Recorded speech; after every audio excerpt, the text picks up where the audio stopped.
हटके में खुश आमदीद। मैं हूँ शाहज़ेब जिलानी। मेरे साथ स्टूडियो में मौजूद हैं ज़रार खोड़ो और हमें इस्लामाबाद से ज्वाइन कर रहे हैं Wasatullah Khan, caretaker prime minister Wasatullah Khan ji. बहुत सारे नाम चल रहे हैं। मैंने अभी प्रोग्राम शुरू होने से पहले वसत साहब से पूछा कि बताएं इस्लामाबाद में कौन से नाम चल रहे हैं तो उन्होंने कहा कि सुबह से लेके कोई 8 लोगों के नाम जो है वो तो सुन चुके हैं, बल्कि निगरान वज़ीर आज़म से उनकी मुलाकात हो चुकी है। तो मार्केट में बहुत सारे लोग अवेलेबल हैं।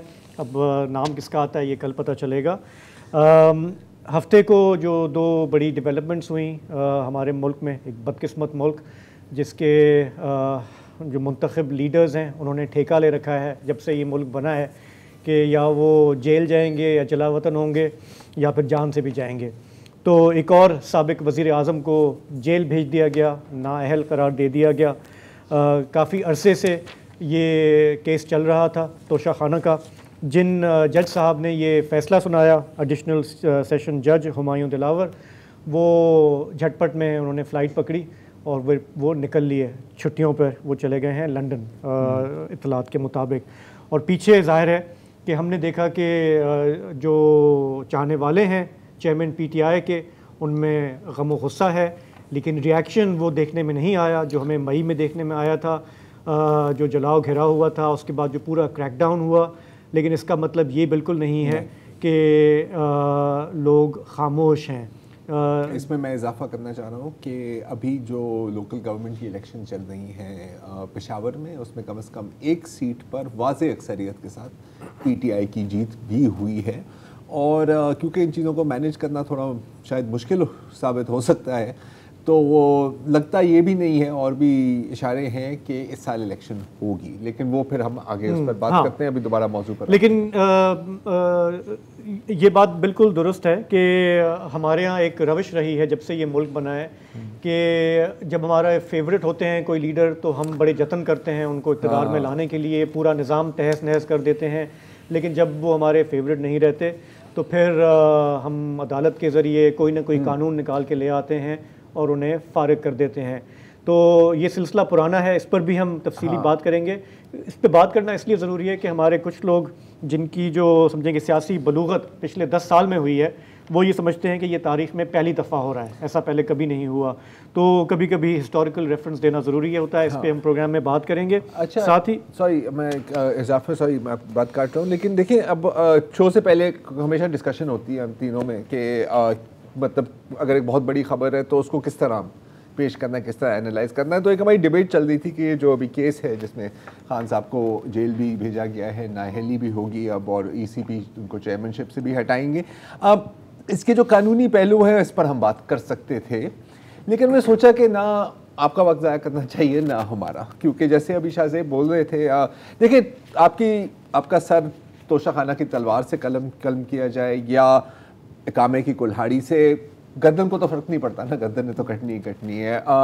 यकीनन एक दिन शायद ये भी आ सकता है कि आपको गाड़ी से कचरा बाहर फेंकने पर भी डिक्लेयर कर देंगे कि आप ना सादिक हैं, आप ना अमीन हैं, क्योंकि ये टेक्निकल लॉकआउट होते हैं और अक्सर टेक्निकलिटी सही होती हैं। ठीक है, जो केसेस होते हैं उसमें कोई ना कोई लीगल बेसिस या स्ट्रेंथ होती है, लेकिन मेन जो वजह होती है वो कभी नहीं होती। और तारीख हमें यही सिखाती है, और अभी वसतुल्लाह खान हमें तफसील में भी बताएंगे कि आप पे बुराई उस वक्त शुरू होती है जब आपके और बड़े घर के ताल्लुकात ख़राब होने लग जाएं। अफसोस की बात यह है, और अगेन 1000 बार ये बात की है, शायद 1000 बार और ये बात करनी पड़े, अफसोस की बात यह है कि जब ये हाइब्रिड बटा 1 पेज चल रहा होता है, जैसे अभी हाइब्रिड बटा 1 पेज प्लस चल रहा है और पिछले दौर में भी हाइब्रिड बटा 1 पेज चल रहा था, उस वक्त इक़्तिदार का गरूर जो होता है ना वो इतना होता है कि आप समझते हैं कि यार मैं अपने मुखालफिन को बस ख़त्म कर दूं, दीवार में चुन कर दूं, दफना दूं इन्हें। हाँ, अब वो वक्त होता है हाथ बढ़ाने का, लेकिन उस वक्त हम हाथ काटने की बातें कर रहे होते हैं ना। अब देखिए, अब आजकल आप देखें कि क्या डिबेट हो रही है, मतलब कोर्ट में भी ये पेश हो रहा है कि जी आप जेल में बेहतर फैसिलिटीज़ दें, राइट, आप B क्लास दें, A क्लास दें, so on and so fourth, देनी चाहिए, मैं मानता हूँ, सही है। ज़्यादा देर पुरानी बात नहीं है यार, कोई 2-2.5-3 साल की ही बात है कि आप ही कह रहे थे बड़े फ़ख्र के साथ कि ये मैं फैसिलिटीज़ वापस लूँगा, और तालियां बज रही, तालियां बज रही थी। घूम फिर कर यार वो ये वक्त सब पर आता है, लोगों को ये समझने की ज़रूरत है। अब देखिए 2018 में अगर आप पीटीआई के किसी भी सपोर्टर को आप ये बताएं कि जी देखें ये दिन है, और लोगों ने कहा भी था कि ये जो दिन आज नवाज शरीफ पर आया हुआ है हो सकता है, कुछ लोगों ने तो कहा यकीनन, ठीक है, वो दुरुस्त साबित हुए, ये आप पर भी आ सकता है। तो उस वक्त क्या आपको जवाब मिलता था कि जो लोग तस्लीम भी करते थे ना कि ये गलत हुआ है, जो फैसला गलत हुआ है, वो कहते हैं यार बेशक अगर फैसला गलत हुआ है ये फिर भी अच्छा है क्योंकि ये बंदा बुरा है। इस वक्त अगर आप नून लीग को देखें तो वो उनका भी एग्जैक्ट यही मौकफ है। बदकिस्मती से आज भी, लेकिन अगर आप किसी से पूछें, अगर आप किसी पीटीआई के कट्टर सपोर्टर से पूछें, वो आज भी ये तस्लीम करने के लिए तैयार नहीं होंगे कि यार शायद वो भी गलत था और ये भी गलत है। अब हम लेवल्स ऑफ इनजस्टिस को हम डिबेट कर सकते हैं, लेकिन गेम एक ही है। तो फिर मतलब बंदा इसीलिए हमने ये डिसाइड किया लगे रहो कि हम जो ये केस है तोशा खाना का, उसकी लीगल मेरिट्स पे हम बात नहीं करेंगे। सिर्फ इतना आपको पता है और आपने देखा भी होगा कि ये जो केस जिस तरह से चला है उसके प्रोसीजर्स पे बहुत सारे सवालात थे कि वो उजलत में फ़ैसला हुआ, जज साहब जिस तरह से निकल गए, उस पर सवालात हैं, ड्यू प्रोसेस नहीं हुआ, ये भी हमारी काफ़ी इंडिपेंडेंट लॉयर से बात हुई है। तो ये सारे सवालात मौजूद हैं। ज़ाहिर है कि ये मामला अभी हाई कोर्ट में जाएगा, फिर सुप्रीम कोर्ट में जाएगा और वहाँ से फिर हतमी बात आएगी। लेकिन ये इसलिए एक अहम और एक मुतनाज़ा और एक बदकिस्मत डेवलपमेंट है कि हमारे मुल्क में ये जो सारे कवानीन निकाल के लाए जाते हैं वो अवामी लीडर्स के लिए ही रहे हैं। और ये सिलसिला जो है ये हुसैन शहीद सुरवर्दी से लेके अयूब खान के एब्डो से लेके ये चल रहा है। तो ये हमें इसका अगर हम लॉन्ग व्यू लेंगे तो हमें ये देखना होगा कि इससे आपके यहाँ सियासत और आपका जमहूरी अमल जो है वो बार बार किस तरह से मुतासर होता है और उसके फिर पूरे मुल्क पे क्या असरात आते हैं। अभी जो डिबेट चल रहा है ना वो भी बड़े मज़ेदार है। अगर आप देखें कुछ बिजनेस लीडर्स के ओपेड के बयानात सामने आए हैं, कुछ ओपिनियन कॉलम्स भी लिखे हैं, कुछ ट्वीट्स हो रही हैं और कुछ टॉक शोज़ भी हो रहे हैं। अभी हमारे डिबेट पता है क्या है कि यार देखो हाइब्रिड होना बुरी बात नहीं है, हमारी बदकिस्मती ये है कि हमें अच्छी हाइब्रिड नहीं मिले। हाँ। इस बार जो हाइब्रिड है ना यार आप मतलब देख लेना, हाँ। इस बार वो डिलीवर करेगा। हाँ। और मेरा ख्याल से रिपीट में ही हम यही कहानी सुनते रहे हैं कि यार हमें आमिर भी अच्छे नहीं मिले। हाँ, हाँ, बिल्कुल, हाँ, यही डिबेट है ना। देखिए वो डिबेट ये नहीं है कोई फंडामेंटल राइट्स की। जब हम बात करते हैं मुझे लगता है कि बड़ी अजीब, पता नहीं हम क्या किस ज़माने और किस दौर की बातें कर रहे हैं, और शायद वो दौर कभी था ही नहीं और शायद वो दौर कभी आएगा भी नहीं। लेकिन जो तल्ख हकीकत है वो तो यही है कि इस मुल्क ने ऐसे ही चलना है, यही आपके पावर सेंटर्स रहेंगे और इनके बीच में यही पुश एंड पुल रहेगी। इस बार जो मैं देख रहा हूँ, and could be wrong, I hope I am wrong, कि इस बार लेकिन जितना अपने स्पेस गिव अप किया है पिछले साल, पिछले 18 महीनों में, इसकी शायद इस तरह की शायद प्रेसिडेंट मुझे नहीं मिल रही। और शायद इतनी ज़रूरत भी नहीं थी, क्योंकि आप देखें कि मैं मानता हूँ कि हमारी जो सियासी जंग है वो बराबर की जंग कभी नहीं रही। एक साइड बहुत पावरफुल है और एक साइड डिवाइडेड है और स्कैटर्ड है, और वो इन्फ्लुएंस में आ जाते हैं। वो ये तोशाखाना हो गया है, कामा हो गया, जो भी हो गया, और उससे भी बहुत 10 हाथ आगे की बातें। लेकिन इस वक्त जो आप जिसको हम एस्टैब्लिशमेंट कहते हैं उसको भी पॉलिटिकल कवर की शदीद ज़रूरत है।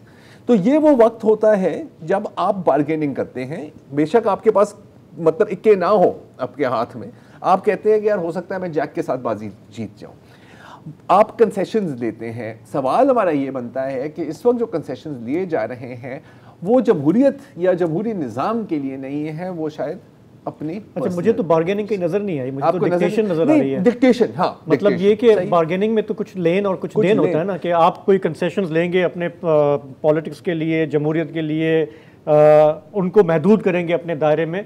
वो तो मुझे कोई डायलॉग नज़र नहीं आया नहीं है ना। जो अगर किसी को कोई तवक्को थी कि ये लोग जो मार खाए हुए वापस आए हैं पीडीएम वाले, उनसे अगर किसी को बेहतर तवक्कुआत थी तो वो भी अच्छा हुआ कि वो तवक्कुआत टूटी। कि अगर वो 2018 में जो कुछ हुआ, जो किया चेयरमैन पीटीआई ने, मेरा ख्याल है फिर वो भी ठीक था। जो ये कर रहे हैं अगर ये ठीक है तो फिर वो भी ठीक है। अगर सिलेक्टेड ही बनना है और आपने उस टर्फ पे आके करना है तो फिर ठीक है। अच्छा देखिए, मानना भी बड़ा मुश्किल होता है। मैं मतलब हमेशा लोगों को क्रिटिसाइज कर रहा होता हूँ, तो मतलब अपनी गिरबान में भी झांक के देखना चाहिए कि 2018 में मैं मानना चाहता था कि यार देखो यार एटलीस्ट यार इस चीज़ इस्टेब्लिश हुई कि इस मुल्क में कोई अबव द लॉ नहीं है। बाद में आपने देख लिया किसका लॉ कौन अबू और कौन लॉ, राइट। तो बंदा सीख जाता है, मेरा ख्याल है कि तस्लीम कर लें कि घूम फिर कर कोई एक बंदा तो नहीं चला सकता ना। जब आप पावर में होते हैं तो उस वक्त आपने कंसेंसस बनाना होता है, आपने रीच आउट करना होता है, नहीं तो फिर जब आप इस तरह की पोजीशन में आते हैं तो आप देखते हैं कि कोई फिर आपके साथ नहीं खड़ा होता, बल्कि वो कहते हैं कि यार सही है, अगर जिंदगी और मौत की लड़ाई है तो फिर बेहतर है कि मैं जिंदा रहूं और आप मरें। हाँ, और अगर किसी पॉलिटिशियन के साथ इशू है तो आप उसको सियासी तौर से ही डील करें। ये जो केसेस और ये सारे मामलात हैं, हमने देखा है कि इसका कभी कोई असर नहीं हुआ, बल्कि इससे वो और उभरते हैं। मेरा ख्याल है एक छोटा सा ब्रेक लेते हैं, वापस आते हैं और बोसर साहब से पूछेंगे कि इस पूरे मामले की ज़रा सा हमें एक लॉन्ग व्यू लेकर बताएं कि ये मामला कब से चल रहा है और हम किस तरफ जा रहे हैं।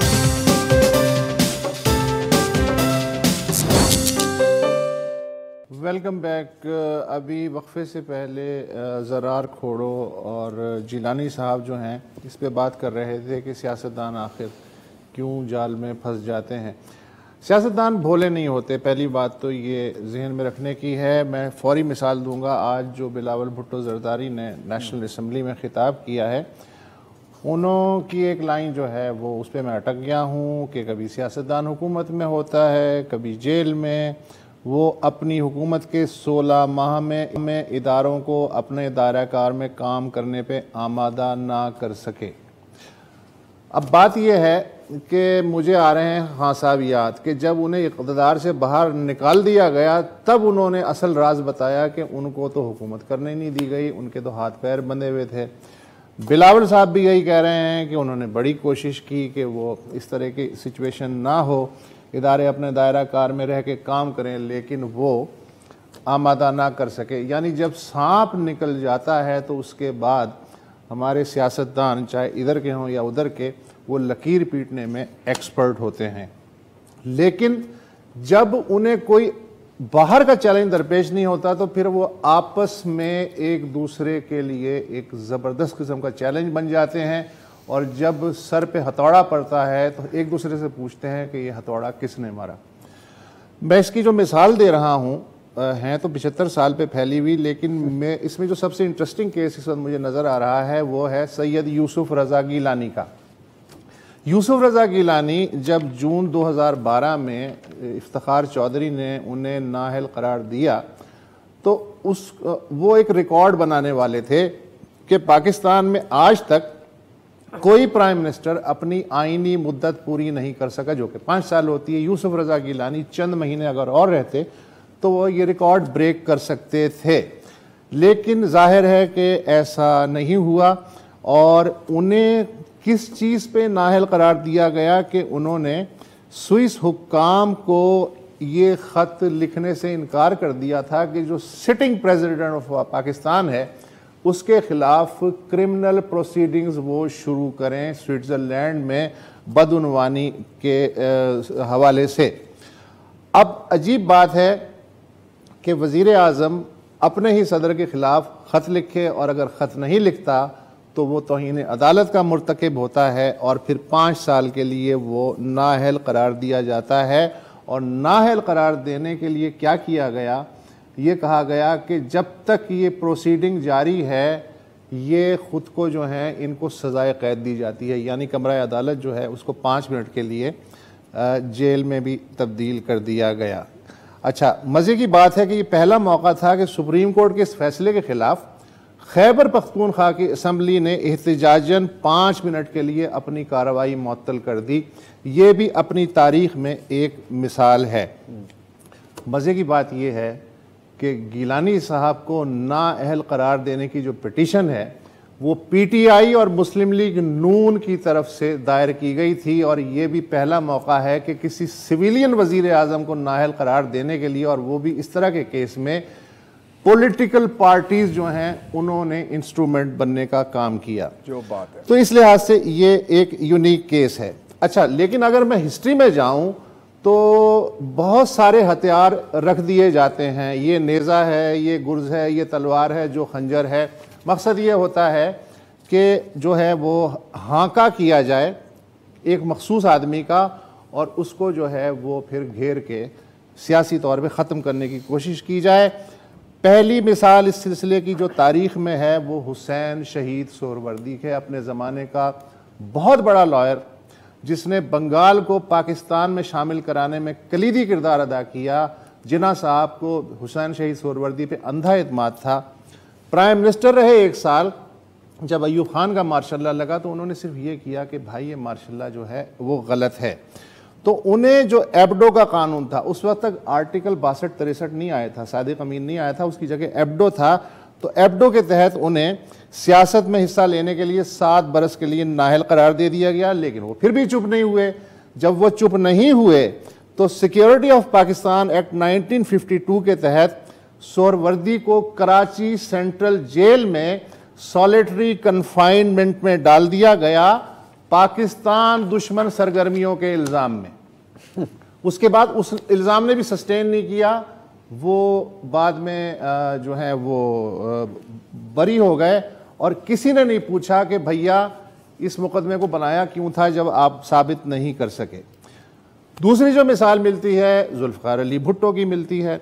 जुल्फ़िकार अली भुट्टो 1970 में जो इस्टेब्लिशमेंट थी वो और भुट्टो विज़ा वी शेख मुजीबर रहमान, तारीख़ गवाह है, सब जानते हैं, उसमें जाने की ज़रूरत नहीं है।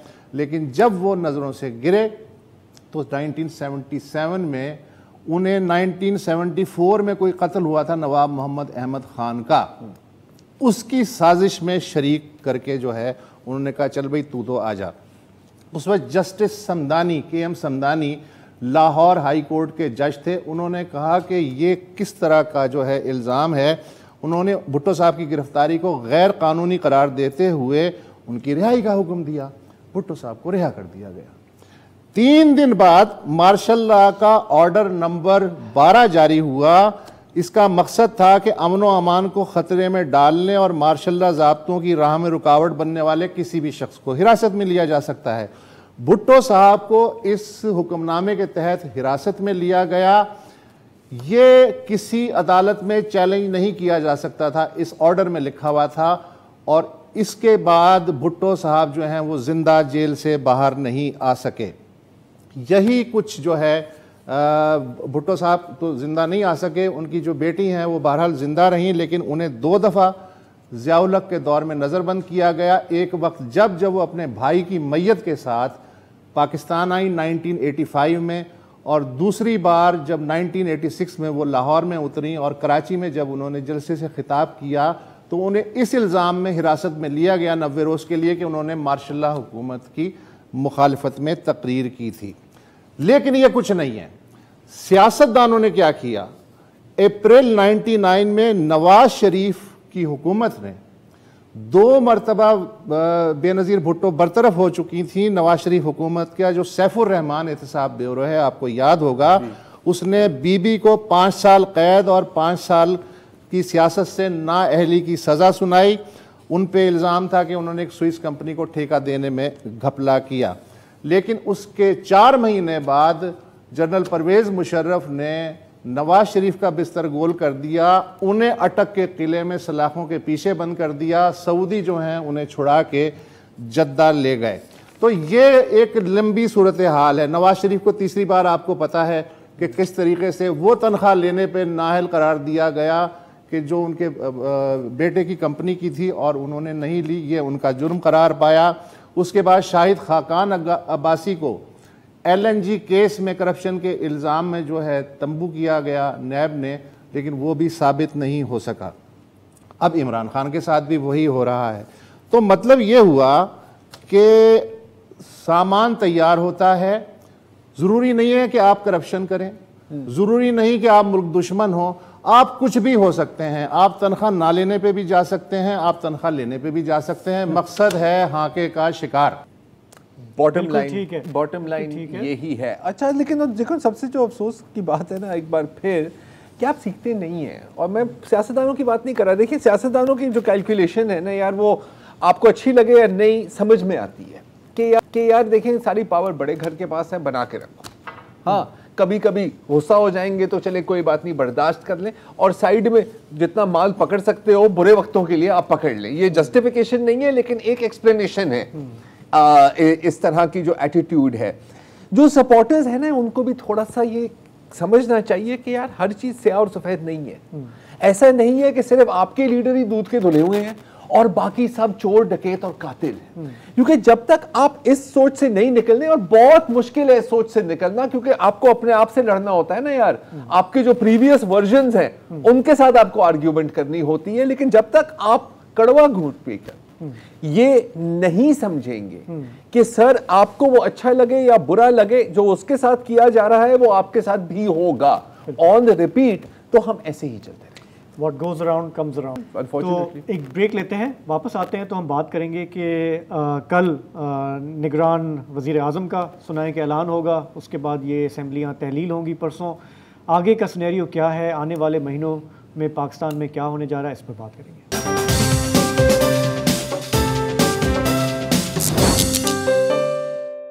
प्रोग्राम में वापस खुशामदीद। हम पहले बात कर रहे थे कि हमारे मुल्क की तारीख़ कैसे भरी हुई है, जिसमें बार बार मुंतखब रहनुमाओं को, मकबूल लीडर्स को नाअहल किया गया, जेल भेजा गया, जलावतन किया गया, एक को तो फांसी पे भी लटका दिया गया। ये सारा जो एहतसाब का अमल रहा है पाकिस्तान बनने से, वो सिर्फ़ सियासी रहनुमाओं के लिए रहा है। जब जब मुल्क में आइन को रौंदा गया या जिन जजेस ने उसको वैलिडेट किया, उनका कभी एहतसाब नहीं हुआ। जिन लोगों ने इलेक्शन को चोरी किया, पॉलिटिकल इंजीनियरिंग की, जिन्होंने निज़ाम को तहस नहस किया, उनकी कभी कोई पकड़ नहीं हुई, उनकी कोई अकाउंटेबिलिटी नहीं हुई। इसीलिए ये एक्सपेरिमेंट हम बार बार दोहराते रहे और सियासतदान, जैसा कि अभी वसत भी बता रहे थे, उसमें आला कार बनते रहे, वो उस इस्तेमाल होते रहे। हमारी सियासत जो है वो इन्हीं मसाइल के गिर्द घूमती रही। आज नेशनल असम्बली में जो स्पीचेस हुई, उसमें पीपल्स पार्टी के चेयरमैन बिलावल भुट्टो जरदारी साहब ने भी खिताब किया। उन्होंने कहा कि 5 साल मैंने इस असम्बली में गुजारे, ये मेरे पहले 5 साल हैं अपने पॉलिटिकल करियर के, जिसमें हम पहले अपोजिशन पे थे, फिर हम गवर्नमेंट में आए। उन्होंने कहा हमारी एक बड़ी अचीवमेंट ये थी कि हमने पहली मरतबा पाकिस्तान की तारीख़ में तहरीक अदम एतमाद के ज़रिए एक सिलेक्टेड गवर्नमेंट को चलता किया। लेकिन अब चूँकि ये पार्लियामान अपने अख्ताम को पहुँच रहा है, उन्होंने थोड़ा सा सेल्फ़ रिफ्लेक्शन भी किया कि पिछले ये जो 1.5 साल की हुकूमत थी PDM की, इसमें उनकी अपनी कारकर्दगी कैसी रही। और उन्होंने हमारे यहाँ जो सिविल मिलिट्री इम्बैलेंस है उसकी जानिब इशारा करते हुए क्या कहा, ज़रा सुनिए। हमारा सिलेक्टेड हुकूमत का मुखालफत करते हुए एक पॉइंट पे हम सब जोर देते थे कि सारे इदारे को अपने दायरे में रह के काम करना चाहिए। और मेरा ख्याल में जो 15-16 महीना का मौका हमें मिला, इस मकसद में हम कामयाब नहीं हुए। और अब आगे जाके जैसे हम इलेक्शंस में जाते हैं, सारे सियासी जमातों को ना सिर्फ सोचना चाहिए, एक्टिव कोशिश करना चाहिए कि हम ये मसला को हल करें। वरना चले खान साहब अरेस्ट हो चुका है, अपना तो मुकफ़ात अमल है। मैं तो बचपन से देखता आ रहा हूं कि पाकिस्तान में सियासतदान तो जेल जाता है या हुकूमत में होता है, मगर अब आप इलेक्शंस भी कर लेंगे, आज नहीं तो कल किसी न किसी वक्त वो निकल जाएगा और फिर जो भी हुकूमत इधर होगा वही धांधली, वही धरना, वही सियासत चलता रहेगा। बिलावल भुट्टो साहब ने ये जो बात की कि हमारे यहाँ ये जो उखाड़ पिछाड़ का अमल है, सियासतदान किस तरह से इस्तेमाल होते रहते हैं एक दूसरे के ख़िलाफ़, इसकी तरफ उनका इशारा था। साथ ही अपनी स्पीच में उन्होंने काफ़ी इंटरेस्टिंगली आसिफ जरदारी साहब और नवाज शरीफ साहब से उन्होंने अपील की कि जिस तरह हमारी सियासत चलती आई है पिछले 30 साल से, इसको हमें आगे के लिए हमें क्यों बदलना ज़रूरी है। साहब को और जरदारी साहब को ऐसे फैसले लेना चाहिए जिससे मेरे लिए और मरियम शरीफ साहिबा के लिए आगे जाके सियासत आसान हो, मुश्किल ना हो। और जिस तरीके से हम चल रहे हैं, ऐसे लगता है कि हमारा बड़ों ने फैसला किया है कि जो 30 साल आप लोगों ने सियासत भुगता है, वैसे ही आप चाहते हो कि आगे जाके 30 साल हम सियासत करें। और मैं आपको बताना चाहता हूं कि इस मुल्क के जो नौजवान हैं, ये हमारा ये रिवायती सियासत से तंग आ चुके हैं। ये सियासत देखते देखते वो अब ना हम पे भरोसा करते हैं और ना किसी और पे भरोसा करते हैं। जनाब स्पीकर, मेरा अपील है, ना मेरा मुतालबा है, ना सिर्फ मेरा जमात से मगर तमाम सियासी जमातों से, कि हम अपना रवैया और अपना सियासत करने के तरीक़ाकार ऐसे रखें जिससे वो जो हमारा 65% ऑफ द पॉपुलेशन 30 साल से कम उम्र के नौजवान है, उनका उम्मीद बरकरार रहे। बिलावल भुट्टो साहब का ये समझें कि एक अलविदाई ख़िताब था इस पार्लियामान के हवाले से, लेकिन इसमें एक हिंट ऑफ रिफ्लेक्शन नज़र आया कि उनको ये एहसास है कि हम लोगों को मायूस कर रहे हैं, हमारी सियासत जो है उन्हें मायूस कर रही है। अब ये दिल से बात हो रही है या नहीं हो रही है। यहाँ पर हमें इस्लामाबाद से ज्वाइन कर रहे हैं सीनियर तज्ज़िया निगार ज़ैगम खान साहब। ज़ैगम साहब, आपने भी ये ख़िताब देखा। पिछले एक महीने के दौरान इसी पार्लियामेंट ने जिस किस्म की लेजिस्लेशन की है वो भी हमारे सामने है। मुझे तो लगता है कि इन्होंने खुद अपने हाथ पैर काट के अगलों के हवाले पेश कर दिए हैं जी के बस आप राजी रहें। हाँ। तो अब ये बताएं ज़ैगम साहब कि हम ये सुन रहे हैं कि कल निगरान वज़ीर आज़म और हुकूमत का ऐलान हो जाएगा, परसों ये पार्लियामेंट ख़त्म हो जाएगी। आगे हम अब किस तरफ जा रहे हैं? आपका क्या अंदाज़ा है कि ये वाकई इन पॉलिटिकल पार्टीज़ ने जिनका इतना तजुर्बा है, इन्होंने सब कुछ हवाले कर दिया है अब अगलों के, कि अब वो फैसले करेंगे कि क्या होना है मुल्क में, इलेक्शन कब होना है या नहीं होना? बहुत कुछ इन्होंने स्पेस हवाले कर दी है, लेकिन जो स्पेस अपने इनके पास है उसको किस तरह यूज़ कर रहे हैं। इस वक्त मसला सिर्फ ये नहीं है कि इस्टेब्लिशमेंट सारे फैसले कर रही है और इनकी कोई राय नहीं। इस वक्त मसला ये है कि ये खुद इंतहाई खौफज़दा है और ये अवाम से खौफज़दा है। और बिलावल भुट्टो जो कह रहे थे उसमें बहुत सी बातें उन्होंने कह दी, लेकिन बहुत सी बातें नहीं कही। इस वजह से भी खौफज़दा हैं कि इन्होंने इस 1.5 साल में मईशत का सत्यानाश किया। 9 महीने में IMF के प्रोग्राम से बाहर निकाल के पाकिस्तान को, उसको अधूरा छोड़ के बेतहाशा बर्डन अवाम पे डाला। IMF के हाथों पाकिस्तान को 100 जूते भी खिलाए, 100 प्याज भी खिलाए, और उससे ही खौफज़दा है। लेकिन दूसरा जिस मसले पर उन्होंने बात की कि उन्होंने कहा कि हम नई नस्ल से कट गए, लेकिन उन्होंने ये नहीं बताया कि नई नस्ल से क्यों कट गए। नई नस्ल से इस वजह से भी कट गए हैं कि जिस तरह की पार्टियां हैं, ये 20वीं सदी की पार्टियां 21वीं सदी में आने को तैयार नहीं। ये जमहूरी पार्टियां नहीं है, अंदरूनी तौर पर गैर जमहूरी है। नई नस्ल इसको कबूल करने को तैयार नहीं। जिस तरह की ये डायनेस्टिक पार्टियां बन गई, उसको नई नस्ल कबूल करने को तैयार नहीं। अभी भी बिलावल साहब क्या फरमा रहे थे कि मेरे लिए और मरियम के लिए, आप जरा सेंस ऑफ एंटाइटलमेंट मुलाहजा करें कि पाकिस्तान जो है वो या इन बिलावल के लिए है या मरियम के लिए, और आप नौजवान बन के सोचें। ये वो चीज़ है जो अब नौजवानों को काबिल कबूल नहीं है, और इनका ख्याल है कि अगर थोड़ा सा वक्त निकल आए तो ये मसला हल हो जाएगा। ये समझते हैं कि हमारा जो बुरा हाल हुआ वो सिर्फ इमरान खान की नौसरबाजी की वजह से हुआ। हकीकत ये है कि कप्तान साहब को जो स्पेस मिली वो इनकी नालायकी की वजह से मिली, इनकी गैर मकबूल होने की वजह से मिली, इनके पार्टियों के टाइम लैग जो है, यानी इनकी पार्टियों के माजी में रह जाने की वजह से, टाइम बॉम्ब में फंस जाने की वजह से उनको स्पेस मिली। और अगर PTI नहीं होगी, इनके तो मामला इसी तरह से, अब वो स्पेस दोबारा ओपन हो गई।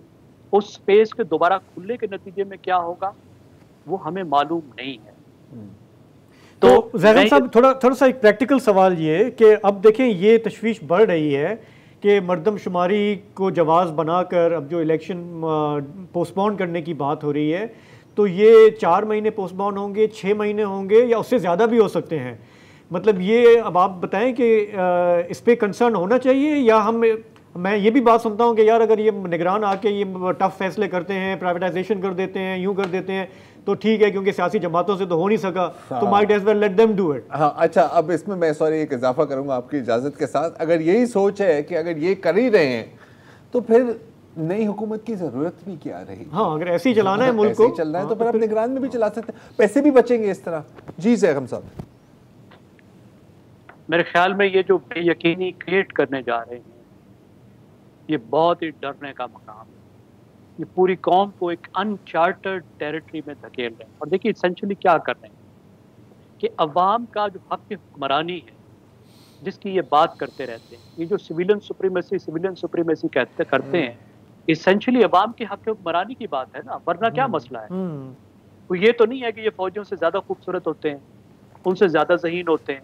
मसला सिर्फ ये है ना, असूल की जो बात है कि अवाम को हक हुक्मरानी है, जिसको वो मुंतखब नुमाइंदों के ज़रिए से इस्तेमाल करते हैं, यानी सॉवरेनिटी, हकमियत आला अवाम। और उसमें हमने एक ऐसी चीज़ डाली हुई है जो दुनिया में इस वक्त कहीं नहीं है। एक ऐसी बिद्दत डाली हुई है कि 3 माह के लिए, 2 से 3 माह के लिए, वैसे तो 2 महीने ही है, बड़ी स्पेशल सर्कमस्टांसेस में 3 महीने है, कि एक न्यूट्रल सेटअप आके इलेक्शन कराए, सिर्फ इलेक्शन तक। लेकिन अवाम का हक हुक्मरानी छीन कर एक गैर मुंतखब सेटअप को गैर मुअय्यना मुद्दत तक बिठाना, ये जमहूरियत की और अवाम की तौहीन है। और इसके नतीजे में बहुत बेयकीनी जो फैलेगी और फैल रही है, वो मईशत को, जमहूरियत को, सब चीज़ों को इंतहाई नुकसान पहुंचाएगी। और सेंसस को उसके लिए यूज़ करना, अब देखिए इस वक्त जिस तरीके से ये एक मजाक क्रिएट किया गया है कि जाते जाते सेंसस को नोटिफाई किया है। पिछले सेंसस को 6 साल हुए थे, अभी 4 साल उसमें बाकी थे। अक्सर पार्टियां, पीपल्स पार्टी तो ये कह रही थी, फिर अचानक मान गई, वो तो कह रही थी कि पिछले जो सेंसस है उसके तहत आगे जाएं। उसमें जो आईनी एक मसला था कि अगर सूबों की सीट्स जो हैं घटती बढ़ती हैं तो आइन में तरमीम की जरूरत थी।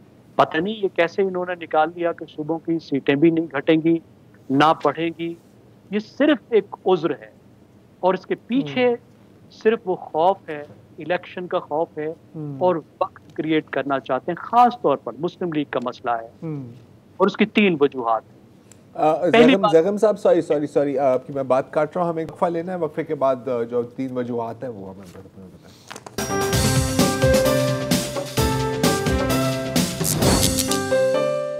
वेलकम बैक जी। ज़ैगम साहब, आप कहते हैं कि 3 बड़ी वजूहात हैं कि नून लीग बिलखसूस इलेक्शन से भागेगी। जी फरमाइए। जी, सबसे पहली बात ये है कि नून लीग ये समझती है कि अगर थोड़ा सा वक्त दरमियान में आ जाए, इस वक्त जो उनकी नापसंदीदगी है, जो अनपॉपुलैरिटी, ख़ास तौर पर माशी फैसलों की वजह से, वो शायद पसंदीदगी में बदल जाए। दूसरी बात वो ये समझते हैं कि जो तब्दीली भगाओ प्रोजेक्ट है, ये अभी नामुकम्मल है और तब्दीली भगाओ प्रोजेक्ट अगर मुकम्मल हो जाता है तो उनके लिए रास्ता ठीक तौर पे हमवार हो जाएगा।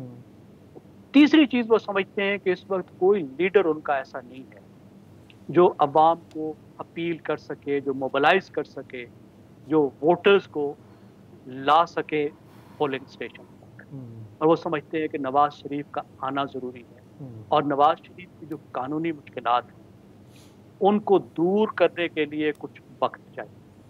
ये वो 3 चीज़ें हैं जिनके लिए वो बिल्कुल इलेक्शन पर तैयार नहीं है और इस बहानाबाजी पर आमादा है। ज़ैगम साहब, सवाल ये है कि अगर इस तरह की कोई गारंटीज़ हैं मुस्लिम लीग नून को, वो कौन इंश्योर करेगा? हमारे यहाँ तो 3 महीने में मूड बदल जाता है, पूरी हवा बदल जाती है। आप देखें पीटीआई 3 महीने पहले कहाँ थी, आज कहाँ खड़ी है। तो ये अगर इस खाम ख्याली में चल रहे हैं, इतने सारे तजुर्बे के बावजूद कि यूँ होगा और ऐसे होगा और 6 माह बाद will be in a better position, हमें तो ये मंतक समझ में नहीं आ रही। उसने कसम खाई है।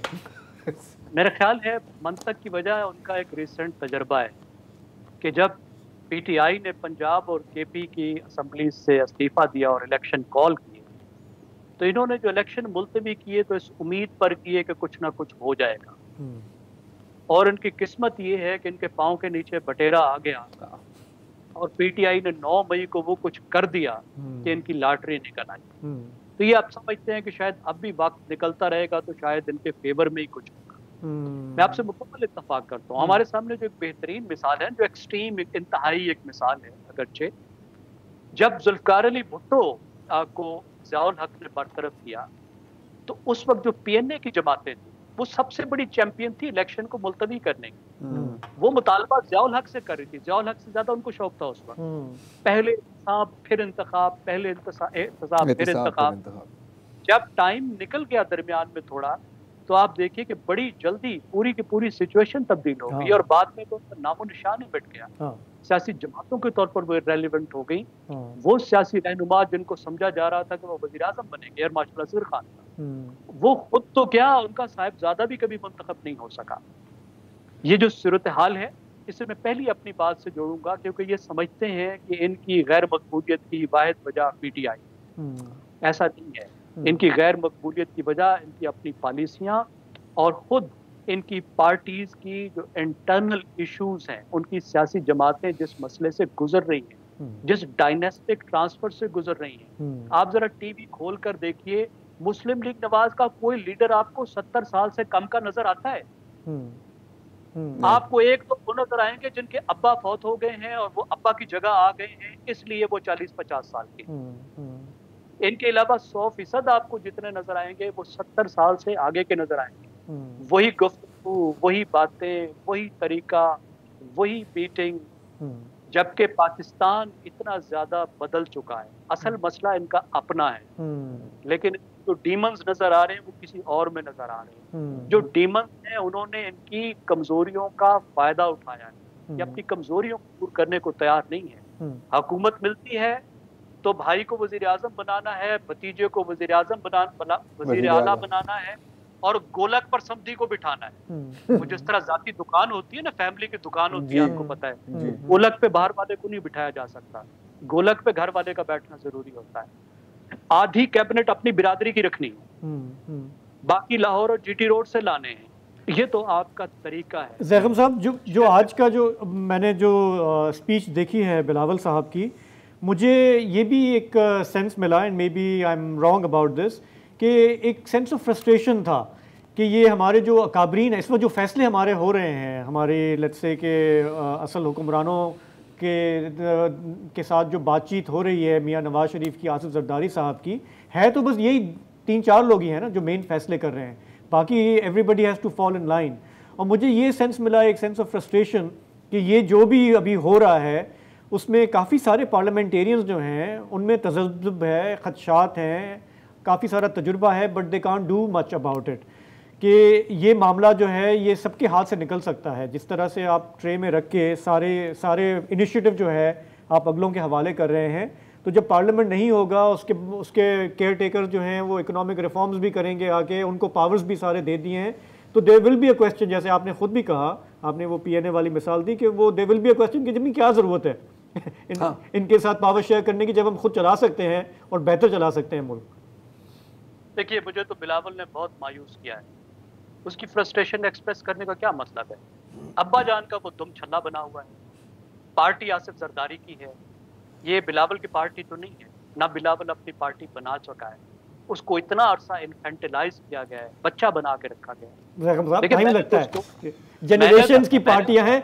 आप किसी कंपनी में अगर बेटा जब आ रहा होता है तो वो बाप से बेटे तक आने में भी बहुत टाइम लगता है। मेरा ख्याल है कि हाँ, मतलब हम अगर ये एक्सपेक्ट करेंगे ओवरनाइट जो है सारे जो स्ट्रेटेजिक शॉट्स हैं वो बिलावल साहब कॉल करेंगे, तो हाँ थोड़ा साइड पे जा रहे हैं। देखिए लेकिन इनका ये मेरा तो ख्याल है ये कवर दे रहे हैं। फ्रैंकली स्पीकिंग, मैं नहीं ख्याल कि इसमें कोई जेन्युइन बात है या ऐसा कुछ है। वो ऐसा है ना कि यार थोड़ा सा कि हम इनके साथ ना ही डूबे तो बेहतर है, तो थोड़ा सा अपने आप को डिफरेंशिएट करें। ये डिबेट चलती रहेगी। ज़ैगम साहब, आपसे मैं ये भी बात करनी थी, वक्त थोड़ा कम बचा है, कि अब PTI की क्या डायरेक्शन आपको नज़र आती है? क्योंकि देखिए खान साहब की मकबूलियत तो कहीं नहीं गई, ये तो हमें मानने की ज़रूरत है। मकबूलियत की जो वजूहत हैं वो तो आपने बहुत अच्छी तरह से बयान कर ली हैं। राब्ता अभी मुलतवी हो गया है आवाम के साथ, obviously that's going to be a cut off. And also जो 2nd tier 3rd tier party leadership है, जो मेरा ख्याल है कि अब मुझे नहीं पता कि शाह महमूद कुरैशी के पीछे लोग इस तरह चलेंगे, उसके साथ भी जो राब्ता है वो भी कटेगा। बहुत मुश्किल है ज़ाहिर है कि देखना कि अगले महीने 2 महीने साल, और ज़ाहिर है कि हमें ये भी नहीं पता कि इलेक्शन होंगी कब होंगी, अगर होंगी भी सही। आप कैसे देख रहे हैं PTI की पॉपुलैरिटी ग्राफ को? अब क्योंकि खान साहब को अंदर कर दिया है, तो क्या हम देखेंगे एक और राउंड ऑफ प्रेशर, एक और राउंड ऑफ डिफेक्शंस, या जिनको तोड़ना था उनको तोड़ लिया है, अब मजीद कोई नहीं टूटेगा? सफाई तो तकरीबन हो चुकी है PTI की। जरा देखिए, ये जो इलेक्शंस हैं ये कोई पब्लिक ओपिनियन का सर्वे तो नहीं है। पब्लिक ओपिनियन बहुत इंपॉर्टेंट है, लेकिन उसको वोट में ट्रांसफॉर्म होने में, कॉन्स्टिट्यूंसी में ट्रांसफॉर्म होने में कई मराहल से गुजरना पड़ता। उसके लिए आपको सेकंड और थर्ड टियर की लीडरशिप भी चाहिए होती है, पार्टी का स्ट्रक्चर भी चाहिए होता है और बहुत सारी फंडिंग भी चाहिए होती है। ये वो सब चीज़ें हैं जो इस वक्त एब्सेंट है। और ये वाला जो इस वक्त टाइम है, अगर इनको कुछ अकल होती तो यही वो टाइम है जब इलेक्शन करके जो फ़ायदा ये उठा सकते हैं वो उठा लें। क्योंकि फिर हमें तजर्बा ये बताता है कि पॉपुलर पार्टी को पाकिस्तान जैसे मुल्क में आप बहुत ज़्यादा देर तक दबा के नहीं रख सकते। पाकिस्तान को शाम, लिबिया, इराक नहीं, यहाँ बहुत ज़्यादा देर ये काम नहीं चलता। थोड़ी देर चल जाता है, मुसलसल नहीं चलता। कोई करना ये अफोर्ड भी नहीं कर सकता कि मुसलसल इस तरीके के काम चलाए और पाकिस्तान को इराक बनाए, कोई बनाएगा भी नहीं। ये अगर इन्होंने लंबा किया तो ये सूरत हाल बदलेगी, लेकिन अगर 2 महीने में, 4 महीने में इलेक्शन होते हैं तो पीटीआई हैज़ नो चांस। बहुत थोड़े वो सीट लेगी उस तरीके से जिस तरीके से 2002 में जो इलेक्शन हुए तो उसमें मुस्लिम लीग नवाज के साथ मामला हुआ था। यानी कुछ ना कुछ सीटें तो लेगी, लेकिन इस तरह की नहीं होगी कि वो हुकूमत बना सके। केपी में थोड़ा सा टफ होगा, लेकिन असल बैटल ग्राउंड जो पंजाब है वहाँ पे बहुत मुश्किल होगा कि पीटीआई को बहुत बड़ा टेंट डाल। बिल्कुल ठीक है। ज़ैगब साहब आपका बहुत बहुत शुक्रिया, थैंक यू सो मच। वक्त थोड़ा कम है, लेकिन मैं सोचा था जाते जाते थोड़ा सा क्योंकि खाने के बाद थोड़ा सा मीठा होना चाहिए और इतना कड़वा हमने खाया है आज। मीडिया तो मीडिया के मैं आपको 2 झलकियां सुनाना चाह रहा हूँ जो बिल्कुल मतलब नॉर्थ और साउथ है। हाँ, पहले तो क्योंकि अक्सर मैंने देखा होता है कि एंकर रिपोर्टर से सवाल पूछते हैं, ऐसे सवाल को आप एक लफ्ज में भी समाप्त कर सकते हैं, लेकिन आपको एक लंबी दास्तान बांधनी होती है यार। लेकिन देखिए तो ग्राफिक डिटेल में बता रहा है बंदा, स्टोरी टेलिंग, वो दरवाजा इस वक्त मेरे आंखों के सामने। हाँ, जबरदस्त। ये होता है, ये स्किल है, ये सीखें। ये स्किल है, कहाँ सीखेंगे आप यार, अब तो बुढ़े हो गए हैं। और इसी पॉजिटिव नोट पर मेरा ख्याल है कि शो को एंड कर दे। मैं ब्रेक लेने वाला था, ब्रेक नहीं है, शो को ही ब्रेक कर दे, बंद कर दे। Thank you.